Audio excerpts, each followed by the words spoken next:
Great morning, friends. Let us begin the meditation. Take a very comfortable posture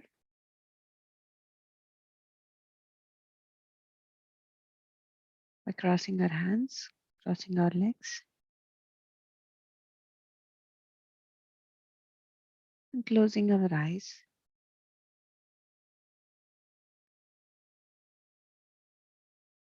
Becoming one with our breath, friends.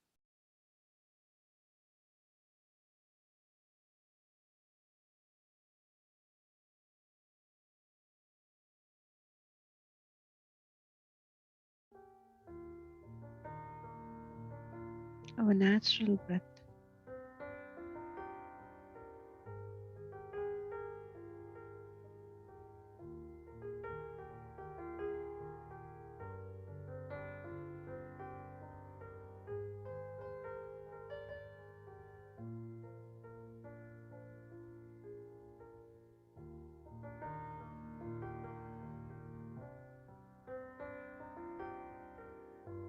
Have no thoughts whatsoever.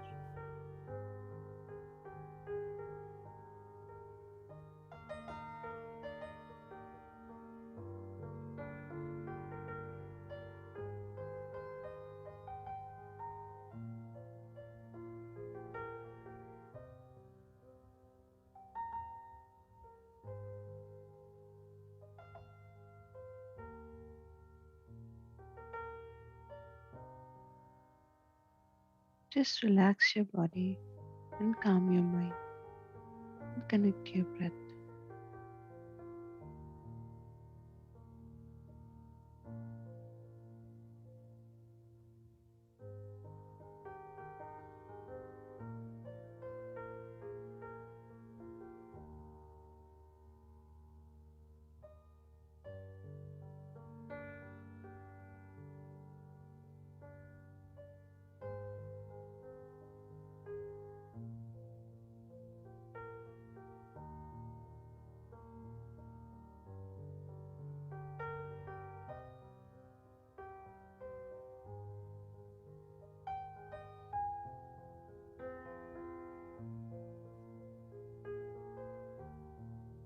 While you close your eyes and connect to your breath,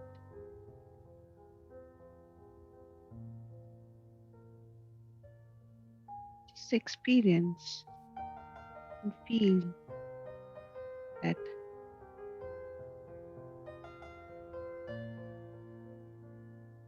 starting from your head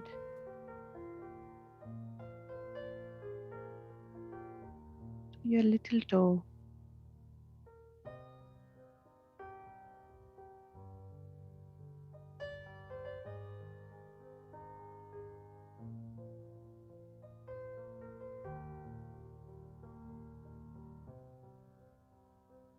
everything is becoming very light, as if you're removing a baggage.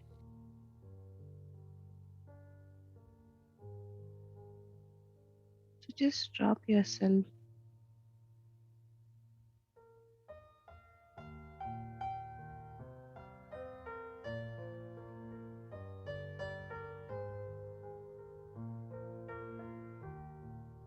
drop all the heaviness,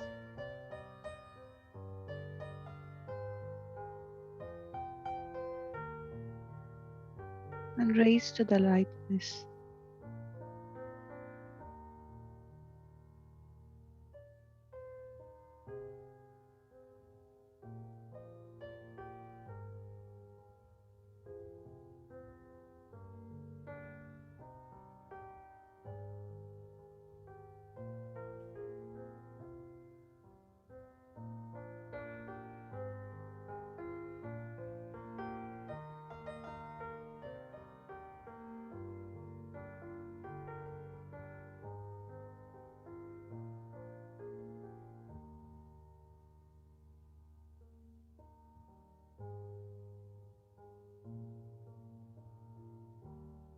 Just witness, friends.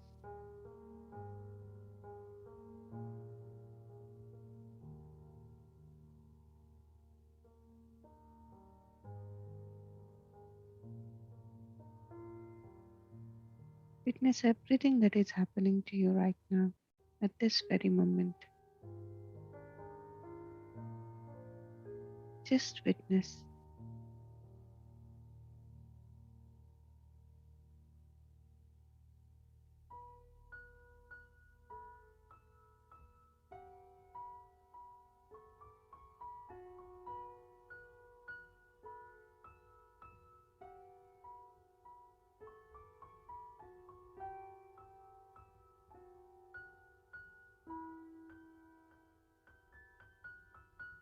Just the normal breathing, friends.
Last 1 minute, friends.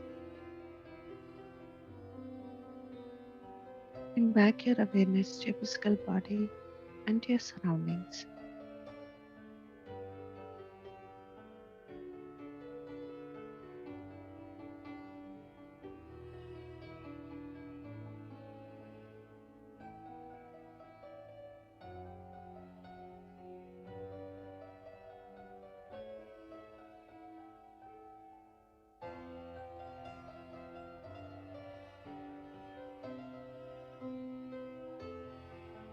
Let us all express our gratitude to our ever companion, our breath,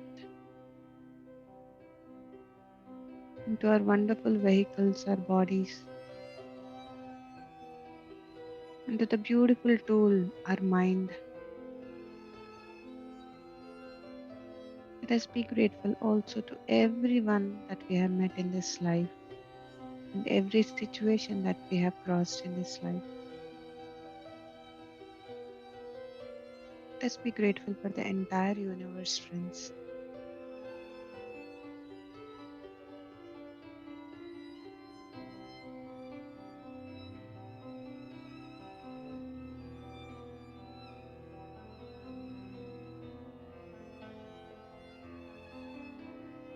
Now, slowly, slowly, whenever you are ready, you may place your both hands over your eyes for a few seconds. And you may remove your hands. Slowly open your eyes.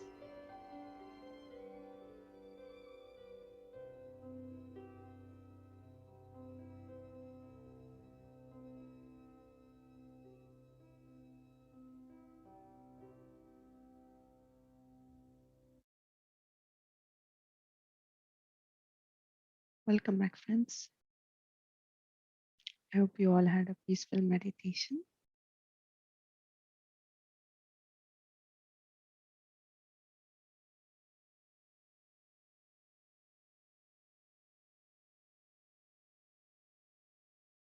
So let us get into the topic of today.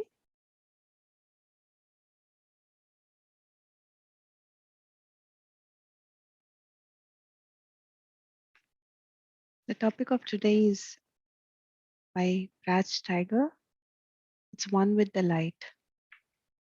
And before we enter into the topic, I would like to read about uh, Brad Steiger. Brad Steiger is the author or the co-author of 170 books with over 17 million copies in print. His first published articles on the unexplained appeared in the year 1956, and he has now written more than 2,000 articles with paranormal themes. From the years 1970 to 73, his weekly newspaper column, The Strange World of Brad Steiger, was carried domestically in over 80 newspapers and overseas from Bombay to Tokyo. Brad Steiger was born in Fort Dodge, Iowa on February 19th, 1936. He is married to Sherry Hansen Steiger, a licensed and ordained minister, herself the author or co-author of over 22 books. So this is a little bit about Brad Steiger, friends, and now getting into the topic, One with the Light. I became a firm believer in the survival of the human spirit at the age of 11 when I underwent a dramatic near-death experience, and I was left with the firm conviction that the human soul is imperishable and we need not fear death. I have a blurred memory of losing my balance, falling off the farm tractor that I had been driving, and landing in the path of the implement with the whirling blades. I remember pain as the machine's left tire mashed my upper body and broke my collarbone. And then I no longer felt any pain as the blades clutched at my head and ripped at my scalp and skull. I had left the body and I was now floating many feet above the grisly scene. I was relieved when my 7-year-old sister, June, who had been riding with me, brought the tractor under control. But I was becoming more detached about such matters by the moment.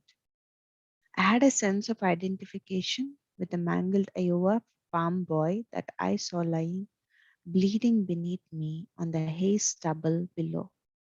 But I was growing increasingly aware that that unfortunate lad was not who I really was. The real me now seemed to be an orangish colored ball that seemed intent only on moving steadily towards a brilliant light. At first, because of my religious orientation, I believed the illumination to be a manifestation of Jesus or an angel coming to comfort me. But I could distinguish no distinct forms or shapes within the bright emanation of light. All I seemed to feel was an urgency to become one with the magnificent light. Strangely, though, from time to time, my attention seemed to be divided between moving toward the wondrous light and descending back toward the hayfield. I opened my eyes, blinked back the blood, and became aware of my father, shocked, tears streaming down his face, carrying my body from the field. And then I discovered a most remarkable thing. I could be in two places at once. I could exist physically in my father's arms as he carried my terribly injured body from the field, and at the same time, I could be above us, watching the whole scene as if I were a detached observer. When I became concerned about my mother's reaction to my dreadful accident, I made an even more incredible discovery. The real me could be anywhere that I wished to be. My spirit, my soul, was free of the physical limitations of the human definitions of time and space. I was beside her as she labored in the kitchen, as yet unaware of my accident. I put the newly found freedom to others' test. I thought of Jim, Dave, Lyle, Ralph, the friends with whom I planned to see the Roe Rogers, Jane Autry double feature that night in the Boat Theatre. Instantly, I was beside each of them as they worked with their father on their own farms. And then I was back with my mom, trying to put my arms around her, wanting her to be able to feel me. Disappointed, I was forced to conclude that she could neither see nor feel me. My normally very attentive mother had absolutely no awareness of my spirit form. It was 23rd August, mom and dad's anniversary. We had been trying to finish work early so that we could eat at a restaurant before the double feature began. I had certainly given mom and dad a wonderful anniversary present, and my sister, I had probably scared her for life. A 7-year-old girl having to watch her brother being run over and killed. That was when it occurred to me that I was dying. I had an awful moment of panic. I did not want to die. I did not want to leave my mother, father, and sister. And then the beautiful light was very near to me, and I perceived a calming intelligence, a being composed of pure light that projected before me a peculiar three-dimensional geometric design that somehow instantly permeated my very essence with the knowledge that everything would be all right. The very sight of the geometric design somehow transmitted to me that there was a pattern to the universe and a meaning, a divine plan to life. My panic and my fear left me, and I experienced a blissful euphoria, an incredible sense of oneness with all that is. I was ready to die and to become one with the light. But even though I was at peace with what appeared to be the fast approaching reality of death, I had misinterpreted the reason why the intelligence within the light had shown me the geometric representation of the divine plan. It seems that an integral part of my mission on earth was to testify to others about what I had been shown. So, this is about this wonderful article, friends. This is about this wonderful experience of the Brad Steiger. And this is from his book, One with the Light. Very interesting. So, yes, friends.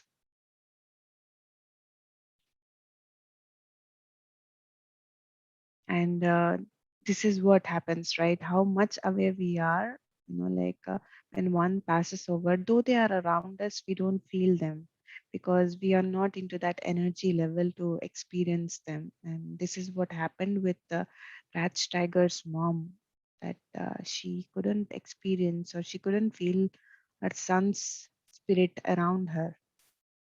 So yes, friends, there's lot of things to learn from this. Like and also that we can be in different places at the same time. As yesterday, Ram was telling from the Journey of the Souls by Michael Newton. It is also given there that we can split ourselves in different places, and we can be in different places at the same time.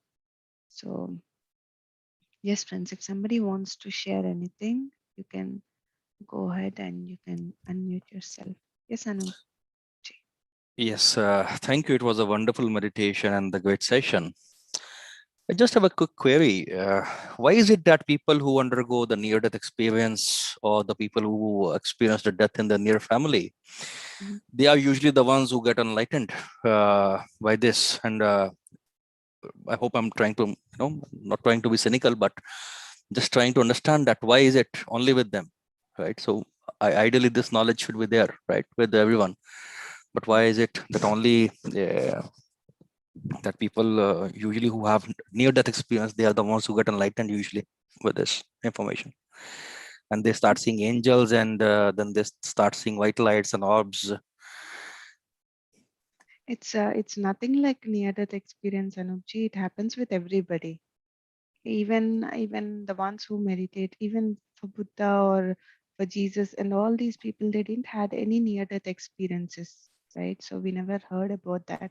It's just that it happens to everybody. It's not like only for the near death experience, because when they have a near death experience, they have a clarity, like am I this body or am I this soul? So they have this understanding. When one have that understanding, they don't have this physical limitations, that they don't confine themselves to only this physical body. They know that there is beautiful world out there. So that's how they get enlightened, and it is readily available for anybody. That's why we practice more and more meditation, to understand these concepts, to understand that we are not the body. We are much more than that. We have a body, but we are not the body. So it is readily available to everybody. So yeah, I think like it's not something, like only for a few people the enlightenment occurs. So it happens with everybody. So this is my understanding. So friends, if you have anything to share, yes, Arpita, please go ahead, Arpita. Yes, actually, to answer for the question asked by Anup sir, I just would like to share my opinion about that. So it is not like a coincidence that is happening, so that someone can enlighten after his near-death experience. I think based on all of his past life experiences, he got everything what he needs to become enlightened. Only at that moment, this situation will happen so that he understands everything better. That's what my understand about this. Not doing nothing, just by having this situation alone, we could not become enlightened. It will happen as a reason because of all the lessons we learned already. That's what I. Beautiful, wonderful said. Yes, Yeah. it also depends on their past and the past lives, and how they have been working on themselves. This near death experience, it's like a reminder for them to connect back to Yes, themselves or to get enlightened. Wonderfully exactly. said, Arpita. And Maharishi, for example, not just in one lifetime he had become enlightened. He had went through many number of lifetimes just to become enlightened at this lifetime. This was just a situation for him Mhm. so that he could realize. Yeah. Beautiful. Thank you, Arpita. Yes, Madhvi. Good morning, Madam, and Good good morning. morning, all. It's a very wonderful session, and the article what you're reading is really nice. But I really didn't understand. Actually, maybe I have to read it again.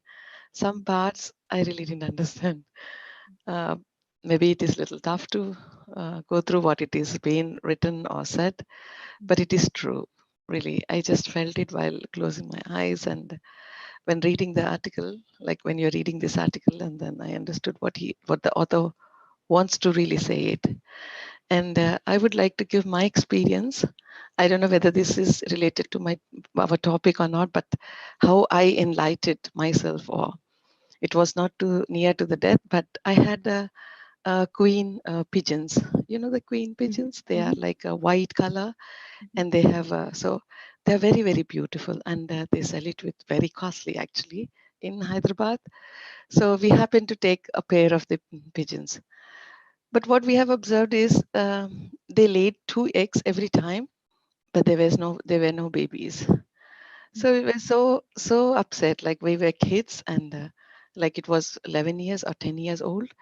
I don't remember. Like me and my brother, we only two were there, and my father used to go in transfers actually.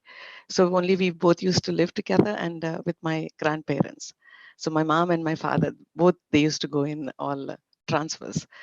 So like those pets were the only people where we used to be so close and to talk to them, and we never understood what is happening with them.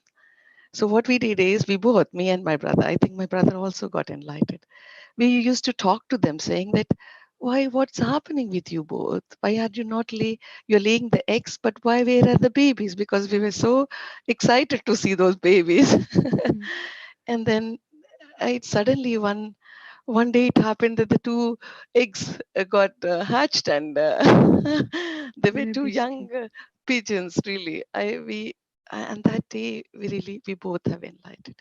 Me and my brother were like as if we got something wonderful, and like we were able to make them encourage or inspire them, or like we don't know what to explain. Actually, I don't know what to explain, but we were like so happy, so enlightened, saying that, oh, we achieved something or something like that, like a great. Mm, So I think that was the day when me and my brother, right, really enlightened about the nature, about the things going around, not like uh, having a close near to death, but this made us actually to be with the nature, with the animals, talk to them without, uh, we don't know whether to talk to them also, because our language is different and their language is different.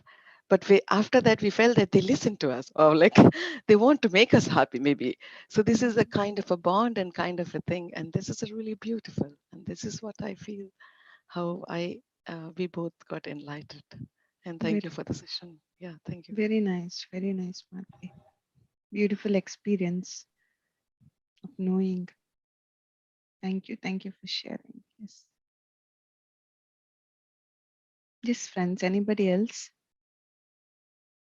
That's a beautiful question Anupji has shared. Yeah, and as I can say, I had a two near-death experience when coming back to the to know. And there are close to three or four, I guess. So one experience it happened to me in when I was in Ladakh. I I was almost breathless, and I was not coping up well with my body. I'm sure that I'll be vacating the body, and that time with that heavy head, I was having a really heavy head, and I called Patriji and I said to him that, Patriji, this is what is happening with me. And then he just said, come back. Okay, then I thought, okay, maybe he's asking us to come back to Delhi, from Ladakh. So I just waited patiently, though there was so much pain. Cannot say, like only Ram knows, and Pradeep and Navneet knows that what I had gone through. So what happened is, like that night, like when I closed my eyes and I could see that there are where we get surgery, right? Physical surgery, like the same way I had an astral surgery.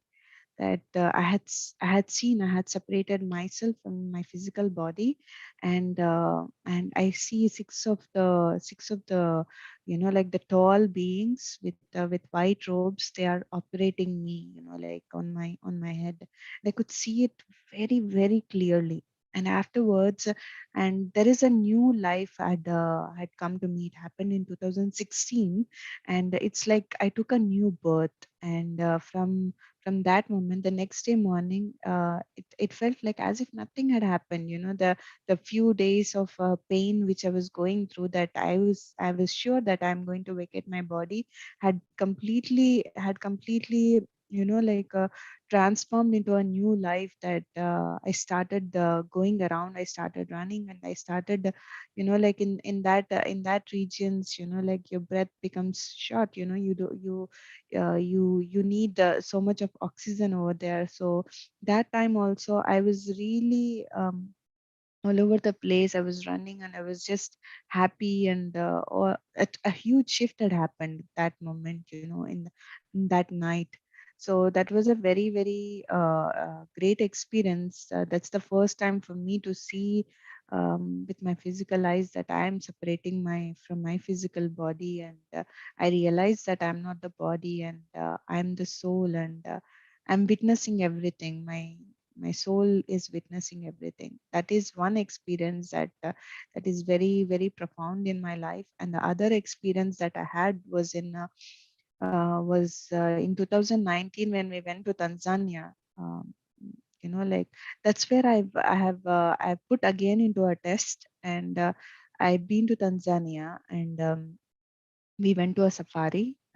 The previous day we went to safari, and the next day it's in a schedule that we will be going to the bushwalk. We will be we will be going to the bushwalk with the gunman and with a guide. So me, Ram, and the gunman and the guide, we went inside the place where all the animals are there.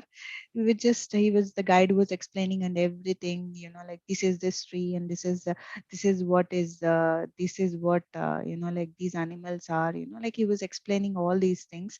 And we came to one place where it is kind of a tunnel kind of a thing, very tunnel kind of a thing. And the guide asked us to stand, you know, like to each side, not exactly to to straight to the tunnel.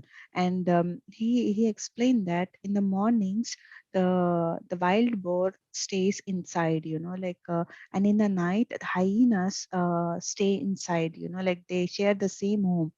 So we were just all listening, and you know, like everything was okay. And at that moment, there was this train of wild boars coming out. You know, like they are just coming out. You know, like as if I think there were around 5 or 6 wild boars. They are just, you know, it's like a train coming from the tunnel. You know, you can hear.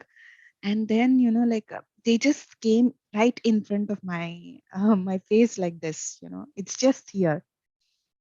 And at that moment, you know, like I already realized before that there is no death. And I have had experiences, right? So um, the fear was not at all there, and something very strangely happened, that the wild boars came like this.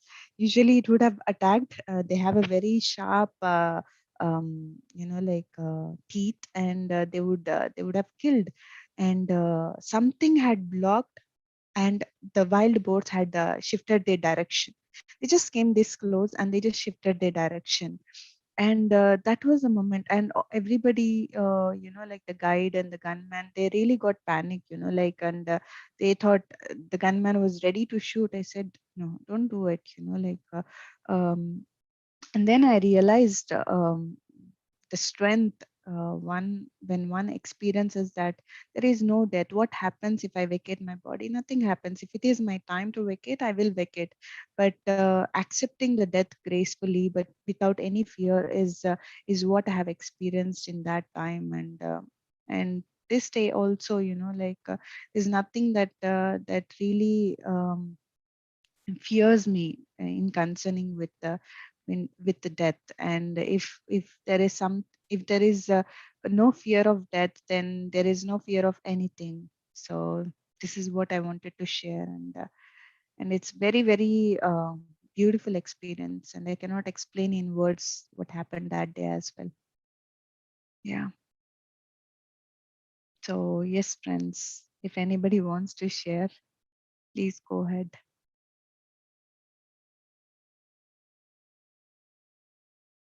Yes, Vandana, please go ahead, Vandana.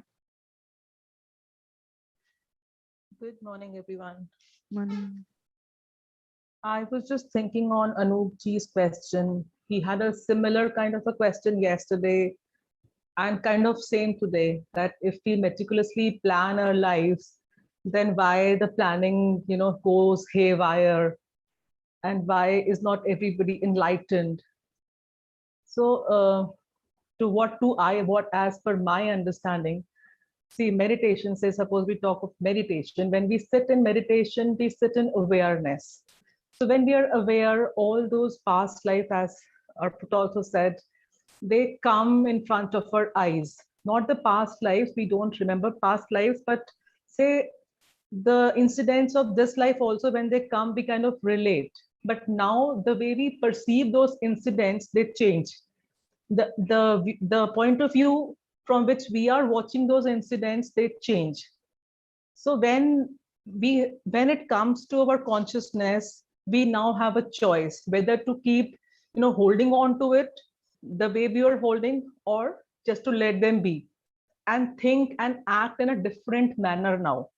So once we drop all those things and we start acting in a different manner, as we say, this is the moment of choice we have now, with awareness and understanding.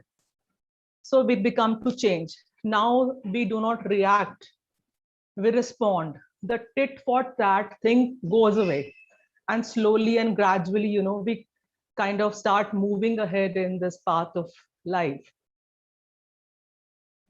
It has been seen that although high master, they are masters who are highly elevated, they still fall down. Instead of getting enlightened, there are moments when, due to certain reasons, maybe carnal pleasures, they too fall down.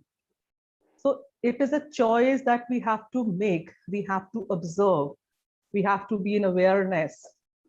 And that is how we proceed. That's what I understand. Greatly, greatly said, Vandana. Beautifully said. Nice. Yes, Sharon, please go ahead. Hello, everyone. And another content that today, again, the same thing is being repeated and reiterated, that no matter what sort of an experience a soul goes through, the home where we are supposed to go is beautiful. It's wonderful. And it's something that is teaching something to us. So, and Madhu ma'am, your experiences and everybody's experiences wonderfully depicted here. It's really wonderful. To come back to Anoopji's question, as far as my understanding goes, is when we talk about enlightenment, enlightenment does not come through just the pain. If you're going through a pain, if you're going through a suffering, then only the enlightenment comes. There are certain stages of enlightenment. One is the information, the second stage is knowledge, third is wisdom, and fourth is enlightenment. And enlightenment happens when whatever information, whatever knowledge, whatever wisdom we have gathered, when we are sharing this, that is enlightenment. That's what we are doing right now over here. So when you say that if somebody goes through the pain, then only the enlightenment happens, it is not like that. So, it's because the people are so closed. They keep themselves closed because of certain trauma or no traumas. They do not open themselves to the outer world, to that dimension. And because they're scared, because of their fear, because of so many things, because they don't want to tread in the unknown. And that is why they just keep themselves very close.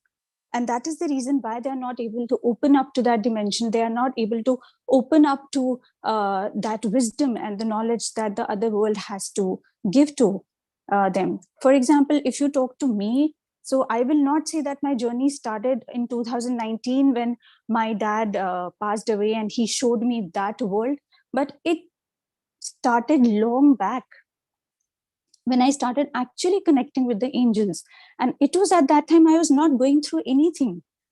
It just stopped the day I started meditating. Everything stopped. There was stillness in my life. There was peace. There was calm. And then it was in 2013, and that I started actually traveling into that world, because I started opening myself. And that was the time when I started getting this information, this knowledge, this wisdom, and this enlightenment. So it is about how you open up. It is not that there are fortunate few who are only getting this knowledge or enlightenment, or they go through some pain and then they get enlightened. So everybody, each one of us can get enlightened. The only thing is that, are we ready to do that? Are we open for it? So right now, what we are doing is we are enlightening and spreading this awareness among people so that they also get enlightened. Now it is up to you whether you want to open up to these worlds and open up and accept this and enlighten yourself. So this is my understanding, and I hope I was able to do justice to your question, Anupji. Thank you so much. Yes, thank you. Really helps. Thank you, Sharon. Yes, Swapna. Another beautiful experience sharing. Swapna, your voice is not audible. Am I audible now? Yes, you're audible now. Okay. So beautiful experience sharing, Madhu. When you were explaining me about that that wild boar thing, I could clearly see that scene before my eyes. So beautifully you said. And Madhu, I have this thing going on in my mind. It's not something that I'm worried about, but of late, like because of the COVID and all the things that are going around, right? People are panicking, people are worried about their families and all that. But somehow, to me, it's like my thought doesn't go to that place. Mhm. Like, I mean, I've always been a bit like this, but maybe sometimes, like earlier, maybe I was very much worried.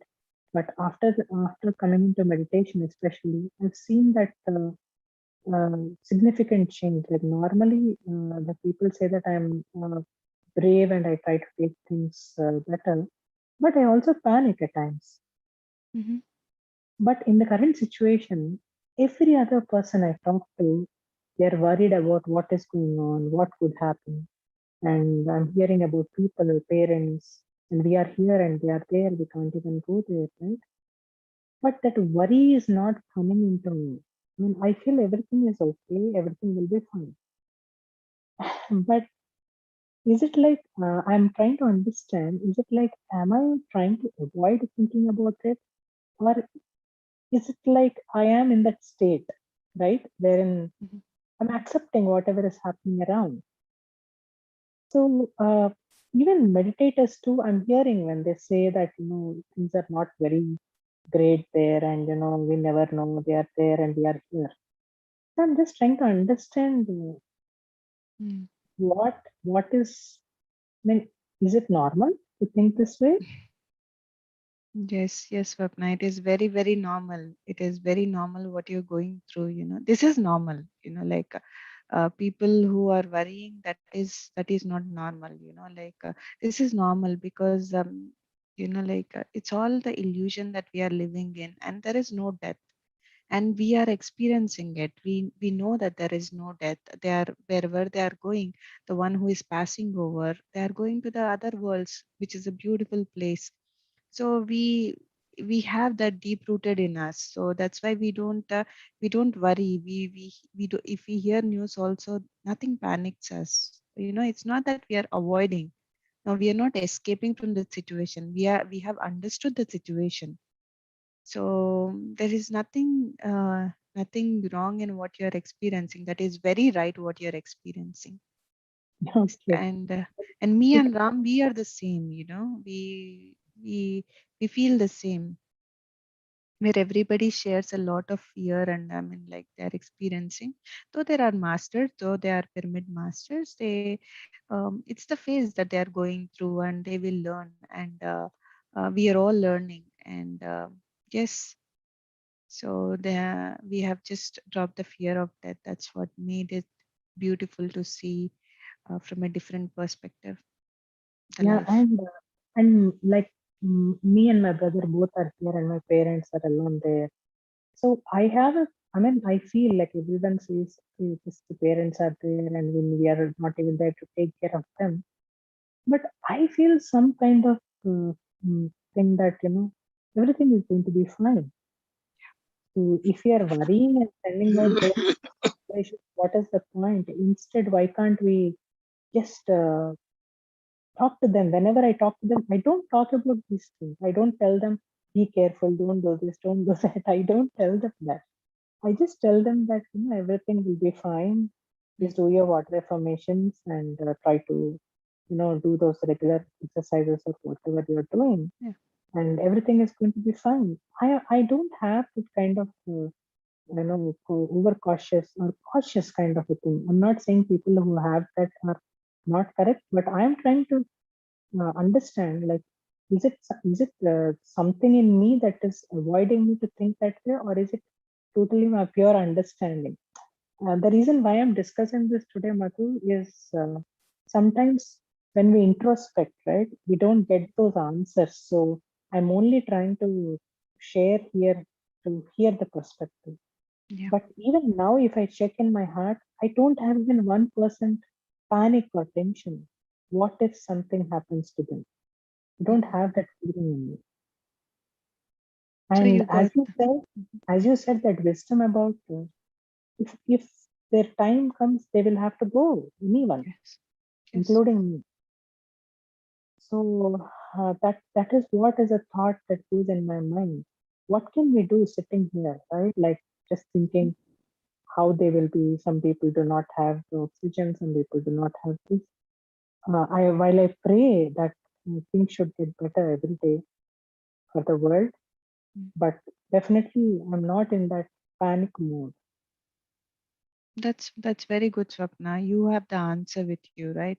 So if you have no doubts of what you are experiencing, then that is what is a reality. Yeah, I So mean, doubts in just the sense, Madhu, what I meant was, sometimes am I being very indifferent to what is going around? Was my question. no, no, Is my no, thought that's going on in my brain? no, no. It's very perfect what you are experiencing, and one has to be like that. You know, like sitting here abroad, we cannot do anything. If we can do anything, yes, we have to do it. But if we are not able to do anything sitting here, then just stay calm, you know, like, and have this understanding that everything will be taken care. Yeah, because the more we invite fear, the more we invite panic into our lives. That is what is manifesting. That is what is we are sending that to the universe. So better have this understanding. And you are very perfect. You know, you one has to be like that. Good. Thank you Have so no much. doubts. That indifference is the thing that was actually, yeah, Mm. yes. Sure, Murdula. and Thank you and so we much. are we are not special, you know, like we all are not special. It's just that, you know, like, we have understood that there is no death, or, you know, like, all these things. Everybody will pass through the same thing. So it's just that we have passed our exam, so we got the result, and everybody is writing their exams. So we have to be little patient, and we should not say, hey, uh, uh, did this answer correct or wrong. So have no doubts, and you Yeah, did because perfectly well. whether we are meditators or not, yes, I mean, the emotions and everything are normal. Like, I get angry or sometimes I'm upset about things. All those things, everything is normal. Like, those emotions also come up, which I accept. But this particular part, I was trying to understand: am I being too indifferent to things, or is it because of the understanding? It's the understanding, and you yourself gave the answer. So that's really wonderful, Swapna. Thank you, Wonderful. Mother. Yes, I think Ram wants to share something. Yes, Ram, want to say something? Yes, Swapnaji. So you're a master, and when you introspect, you already found your answer. And now, masters like you need not be thinking, why am I indifferent? But don't be indifferent for your own intuition, for your own great wisdom you're experiencing. So as you keep doing this, um, you realize, and you even need not to introspect, because that becomes the way that you're in alignment and you keep living it. So please don't be indifferent with your own greater strength that is there inside you. Maybe indifferent is something different to understand at various levels, but you are in complete alignment. Thank We you, all Ramji. are reaching there. So thank you. Thank you Yes, for bringing that awareness here. Thank you. Thank you.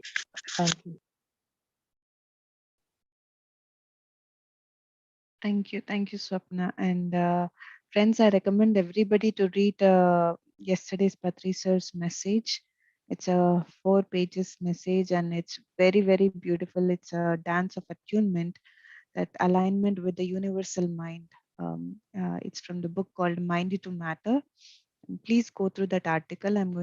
There's already few friends who had shared in the group. Please read it, and it's really amazing to get an understanding. And yes, Indraji, please go ahead, Indraji.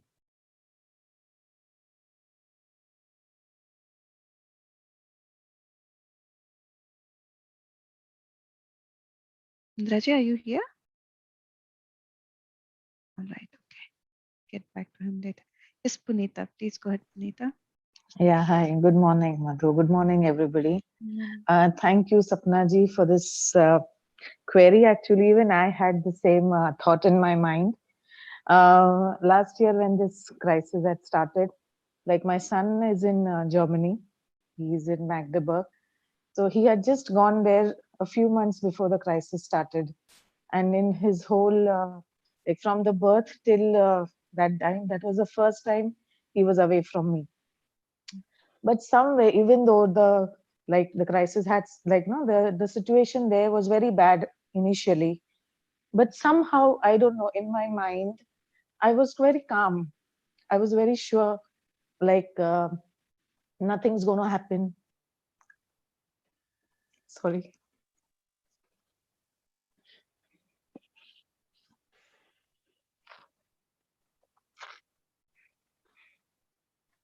Like they were friends. Sorry. Very sorry. Like, the people were calling all the children back, like, before the flights closed, or they were everybody just wanted to get the kids back from wherever they were, in this, in the comfort with you. But somewhere we were like quite in this, that no, wherever he is safe. Like, we don't want him to come, because maybe it might be more risky for him to come back. He might get the infection on the way or whatever. And throughout that period, I don't know, somewhere I was very calm that no, nothing is going to happen. And luckily my kid was also very, very calm. He was like, don't worry, nothing's going to happen, I'm taking care and all. So I used to always have that guilt. Like, I hope you understand. Yes. I used to always feel, am I doing something wrong as a mother? Mm. I sometimes think, what if something would have happened to him? But yeah, I can still guarantee I was so sure in the back of my mind, my heart, that nothing's going to happen to him. Mm. So as Sapna ji said, no, there are many such situations. Like even this throughout this full time since the crisis has started till now, we meet so many people, like my relatives also, like my mom, my everybody, that oh, what's happening, what's going on, and somehow I don't know, I don't. I feel no, it's everything. This is all is bound to happen, Mm. so it is happening. So somewhere I think am I like I have detached myself emotionally, because as I told you, meditation is just the recent thing that I have started. But this was already like, from initially it is already there. I always, whenever Mm. if my kid is there or my relatives, my parents, I always feel no, whatever, wherever they are, wherever we are going to be safe. Or whatever Mm. happens is destined to be happened to Mm. happen, like, so I always used to worry. I always used to have that guilt that am I not emotionally attaching to them, or am I wrong? Like as Sapna ji said, like you feel, I always to always feel the guilt, or oh, they are not well, I should feel bad for them, I should, like, be worrying about them. Like recently my in-laws had, of course, touch wood, my husband is also quite stable like me, thought wise. So even if he used to just say, I hope nothing happens, I used to immediately say, no, you don't have to go to that thought only that something will happen. Mm. Nothing is going to happen. Mm. So, like, somewhere I used to always feel, no, am I wrong? And, like, am I not getting, should I not worry about them? Like, Mm. that guilt was always, sometimes always, especially when it's related to my child. Um, yeah. So, thank you, Sapnaji, for that question. Yeah. Yes, I think Punita So, Ram had shared, and yes. Swapnaji also shared the same thing that, like guilt is a thing that is eating us up. Like dropped is guilt. Whatever you have done it perfectly well. And you always had the great thoughts, no matter if you are into meditation or not. Like meditation accelerates our spiritual progress. However, you might be meditating from many past lives, and or you are into all kinds of spiritual things in your past life. That is what you are able to have, that kind of a heart and that kind of a mind, the strength in the mind, and the beauty in the heart that you are carrying. So never invite guilt into your life. And when you know for sure that everything is well taken care, when you have no doubts about it, so just drop that guilt, Punita, and Mhm. like you did perfectly well. Because you did perfectly well, that is what I can say. And Thank you. Thank yeah, you. Yeah. so Thanks. thank you. Yeah. Hi, Madhuram. I want to share, in case I mean, I'll just take only 5 minutes, because after listening to the Swapna's, as well as the experience and the Punita's experience, I would like to give my experience, which is really recently happened, and they can get clarified how I have to act, or how I have really gone through this situation. Like, as you all know, that my mom died in November, which was in a very peak at that time. And just now, what Punita says, that the son was in Magdeburg in Germany. But whereas for me, my daughter was, she's just 11 years old. Okay, my husband is there, and I have to leave Germany to India, because my mom was not serious, but my instinct said that I have to go away, and then I just left. But within 3 or 4 days, as soon as I left, my mom died. So this is a long story. I don't want to say about that. But as soon as my mom died, after 4 or 5 weeks, you cannot imagine, my brother got COVID. My so I just imagine, what should I do there?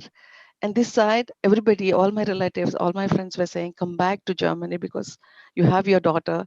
Anyway, you finished all your formalities for mom. But at that present moment, I was with my brother, and he diagnosed with COVID. And for us, like, COVID is nothing, like, it's like almost to the death. That situation, that panic wave situation in November, it was like that. And we don't know what to do. And for me, especially, like to stay back there is a good thing to do, or to come back to Germany is the good thing. I was not in a state to decide anything, but what I saw is I just kept myself calm, saying that one side I lost my mom, the other side my daughter is alone in Germany, and the third side my brother is struggling with the COVID.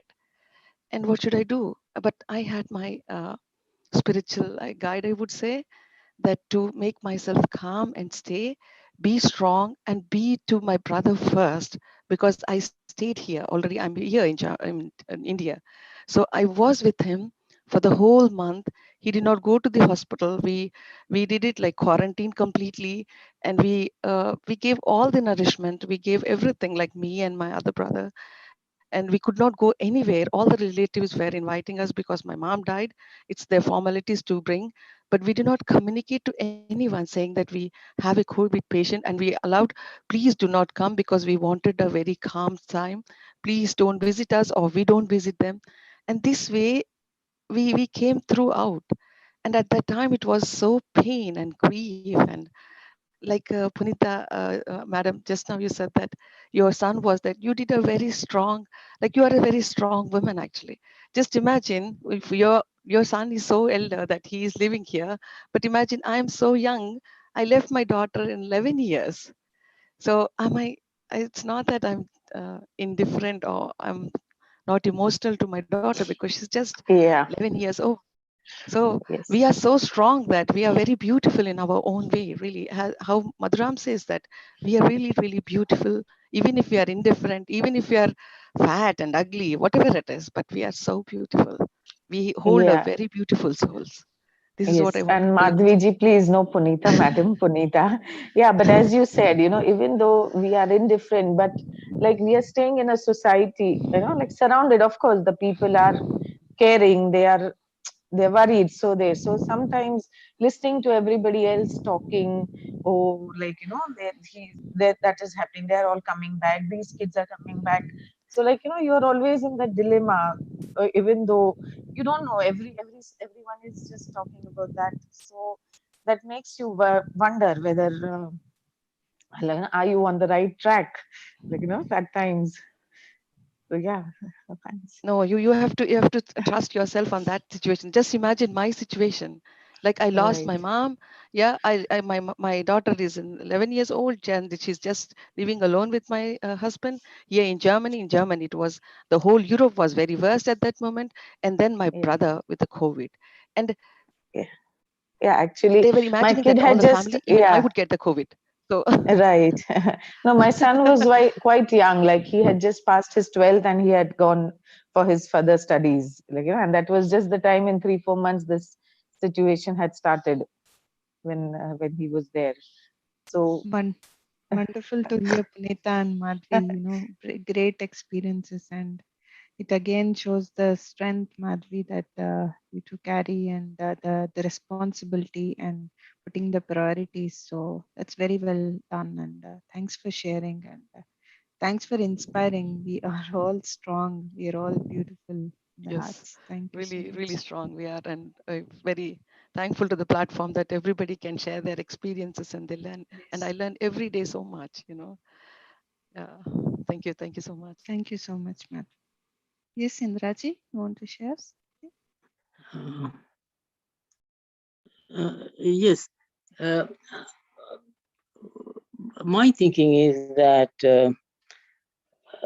near-death experience and Mhm. enlightenment are two different states of mind or different conditions or states.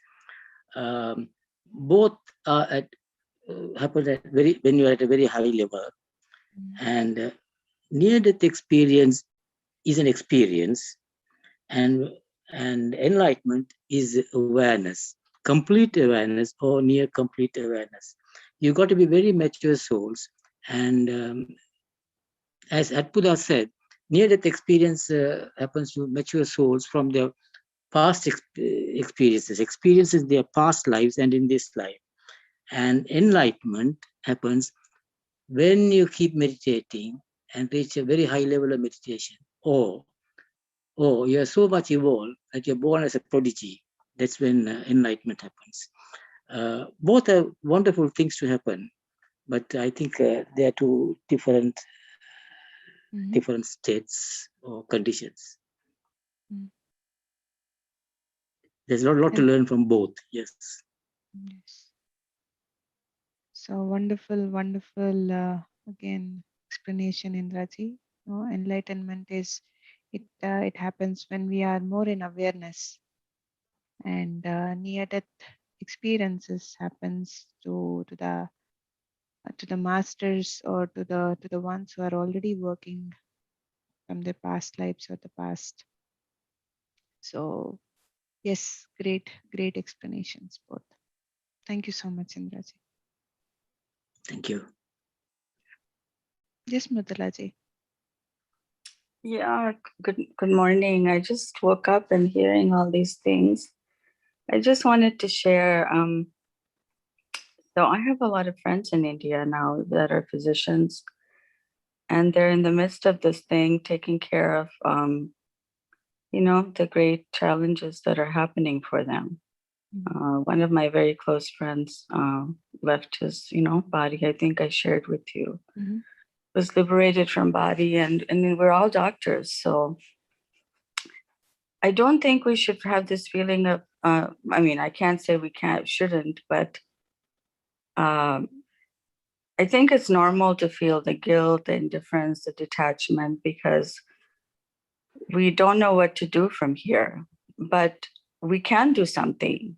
So every day I send messages to my physician friends in India. I try to give them strength. Even though we're scientists, some people think they think that God is doing something, and I tell them, they think it's a punishment, and we're physicians. So I have to encourage them. That's what we can do. We can encourage, because we are meditating and we are having the inner peace at times when we meditate.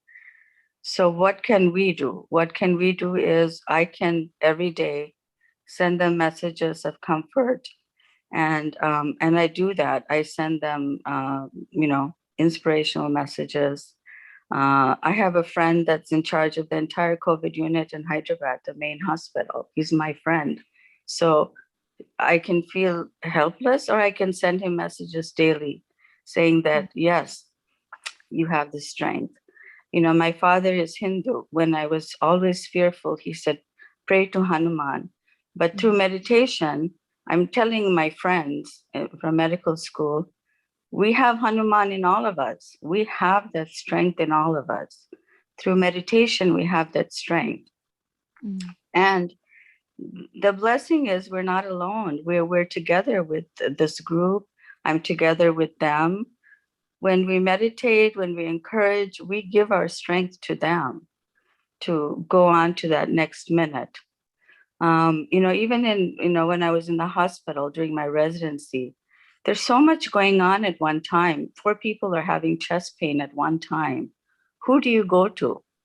You go to the person in front of you and you help them first. Then you go to the next person. Then you go to the next person. That's what we can do, It may feel like that's just our way of protecting our heart, but now we're meditating. So we do this one step further. Reach out to the person that needs you right in front of you and help them. So that's what I'm doing. I can only say what I'm doing every day. Every morning, every message I see, I give them a message of inspiration so they have the strength, that they know I'm there holding their hand. Because they're in there, they're going to work, it's just great exposure. I could feel helpless from here. I could feel what I'm doing. Just now, somebody posted that he's a doctor in New York. His father passed away. He can't go, so he's seeking strength for comfort in this group. We all are sending him message of comfort. So he's, we're vibration, right? He's feeling that. He's feeling that comfort. So that's what we do. It's not, and if you feel like you want to donate, you can donate. But what do? We give our strength to the person in front of us. That's it. because we cannot, as human beings, give the strength to the whole world right now. But the vibration, like you're all saying, you and Ram, mothers, it carries. It carries. The minute you give the strength to the front of you and the front of you, you know what I mean? The vibration carries through. That's what we can do. You know, I actually, that's all I'm doing. Every person on, you know, somebody, it was a great loss, you know, the friend of mine. He was he gave so much to society. So I tell people, don't think of it like God's punishment or God doing something, somebody's doing something. You know, it's because his soul journey is it's done. You know, it may be in it's COVID, but it could be something else. So that his life journey is over. So we should be happy that he was liberated from his body. And, you know, in all honesty, I'm going to say this. We all have a date with death. Death is our destiny. Nobody is immune to that. You know, nobody's immune to that. So it may be today, it may be 10 years, it may be 90 years, it may be 30 years, but we all have a date with that destiny. I mean, it's just, you know, I feel like I actually did never fear death, you know, but I wonder what happens. And now through meditation, I know my soul will be liberated. So that's a comfort for me. So I hope this is comforting to someone, but I just, you know, I think all we can do is have the strength to help the person in front of us. And that, because we're meditating, we can certainly do that for sure. You know, and then the next person, then the next person. Yes. Greatly said, Mridulaji. Each word, beautiful energy that you carry. And I see you right the moment when we met through you know, Zoom or through WhatsApp. From that day till this day, you are an inspiration. You keep inspiring everybody. So thank you so much for doing that.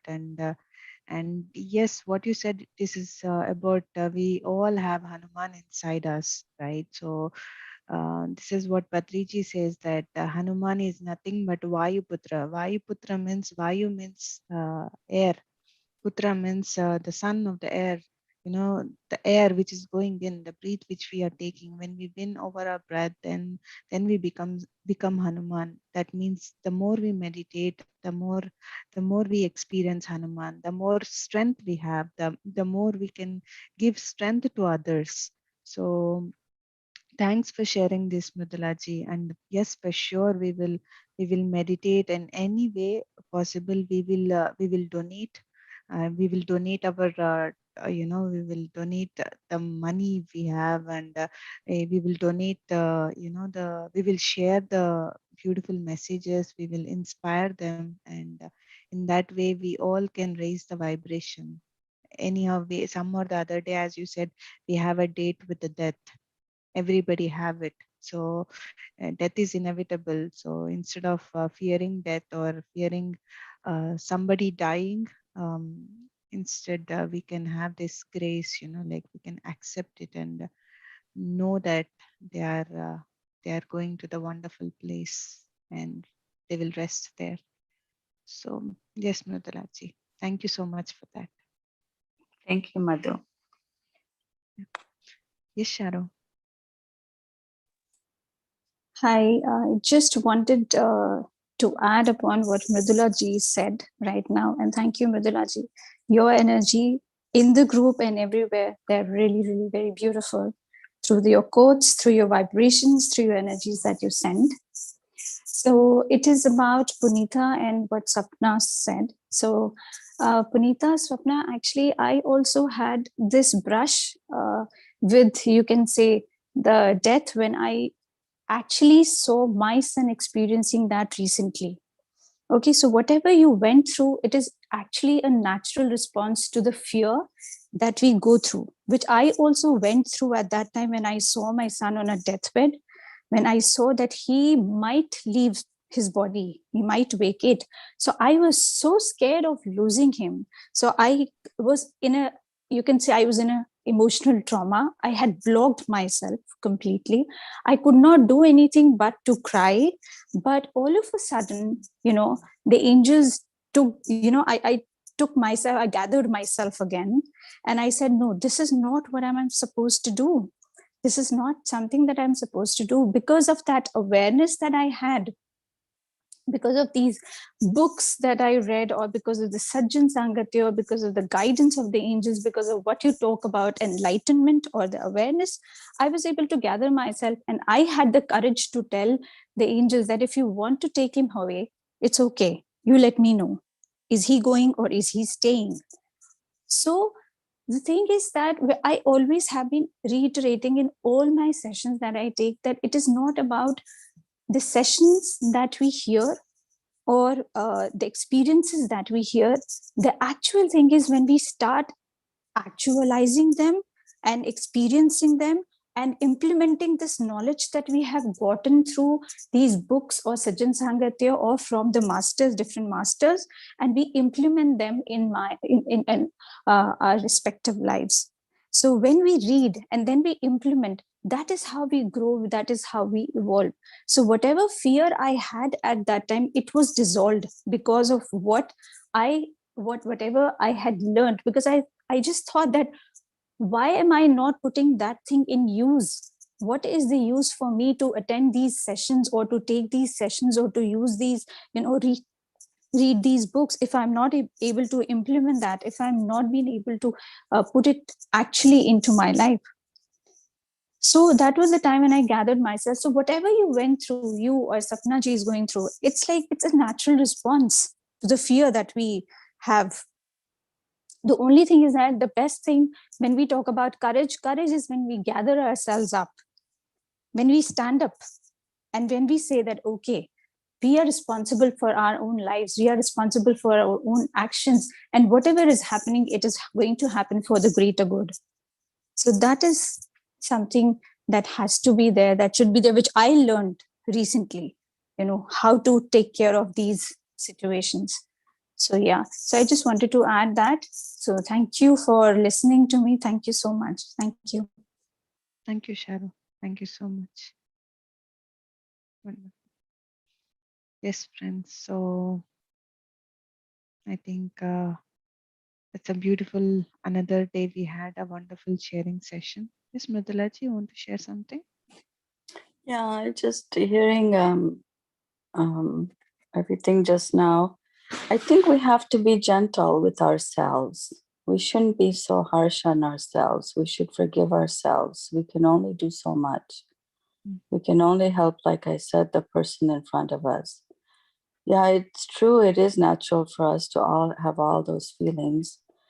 But we're meditating now, and when we search inside, we can only do what we can do. As one human being, we can help another human being. Yeah, there is some detachment and all this. It's our normal response, because that's how we do when we see so much suffering and so much pain in front of us. And that's okay. That's okay. We should be gentle on ourselves. We should think it's okay. And then, as I mentioned, we have the strength of Hanuman in us. Anybody who grew up in India and have grown up with Hindu parents and Hindu, my father always used to tell me, you have the strength of Hanuman. So, and we're meditating, and that strength is within us. So that's what I wanted to leave with everyone. Thank you. Thank you so much, Mridulaji. Yes, Arpita. Yeah, sorry for this. I would just like to share a little experience. I felt this was important to share because during the COVID times, I was in France, and my mom, she is in India. She was always worrying of thinking me. Whereas I am here, I am enjoying my day. Like I am attending many satsangs, I am dancing, I am cooking.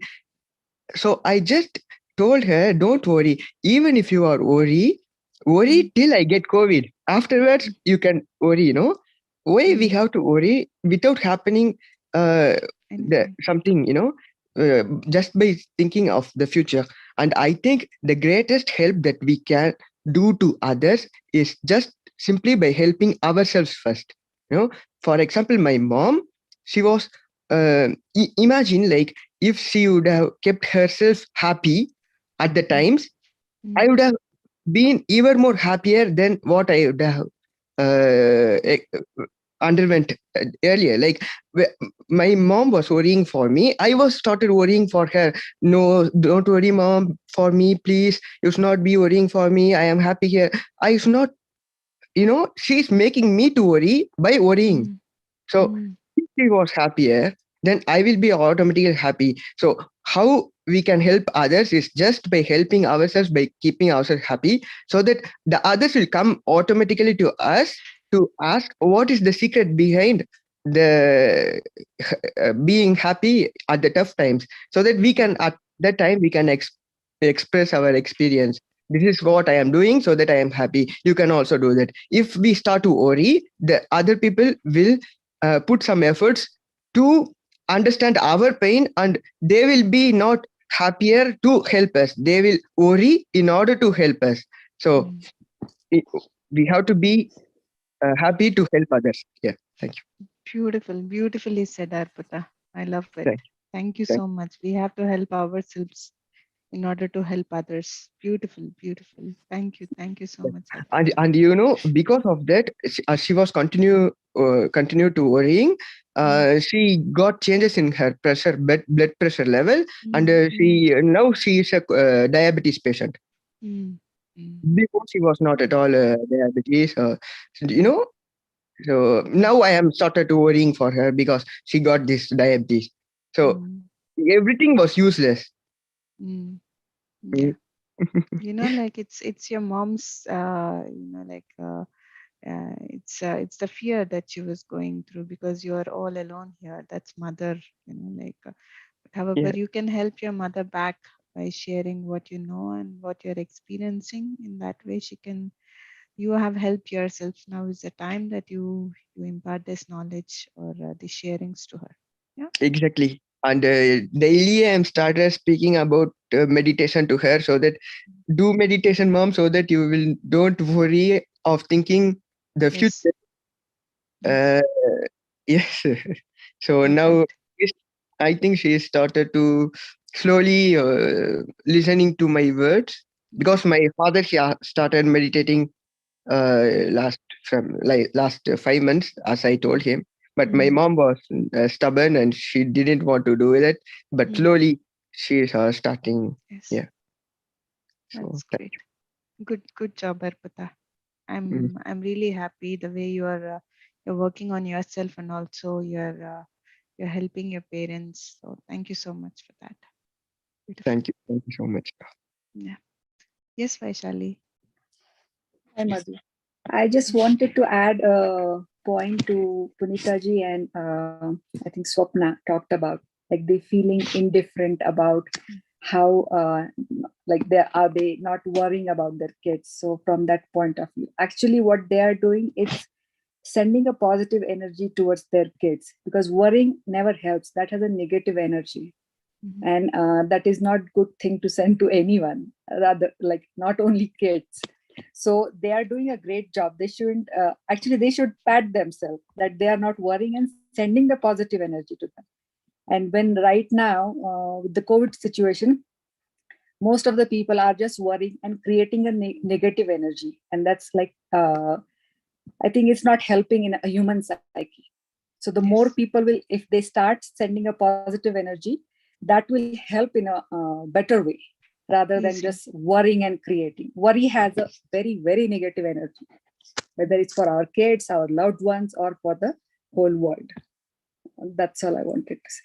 Thank you so much, Vaishali. Yes, it's all about the collective consciousness. If we all collectively release this positive vibrations, that is what is going to ease the planet Earth and all its living beings. So yes, and if we worry, that's what it manifests. So Yeah, it's pulling us down right now. It's very much needed that more people will start creating the positive energy and thinking that that way it will help us to get rid of this pandemic. Yes. So thank you so much for sharing this, Vishnu. Thank you. Yes. So friends, thanks once again for this another beautiful session, and today evening we will be having Sharu for the evening session at 6 p.m. Germany time and 9:30 p.m. India time. A wonderful topic, a must topic, and you invite all your friends. It's a topic on coping with your grief.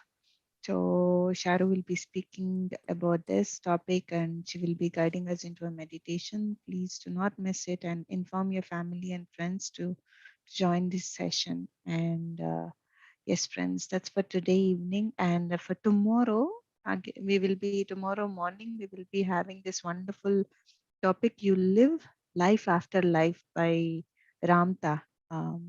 Master Ramta, who's been channeling JZ night. So please do join us. And friends, we should not keep these sessions to only ourselves. We have to keep sharing to all our friends and family. There is a playlist in YouTube. Please go through that and send it to your loved ones so that they can also get informed about this subject. Yeah.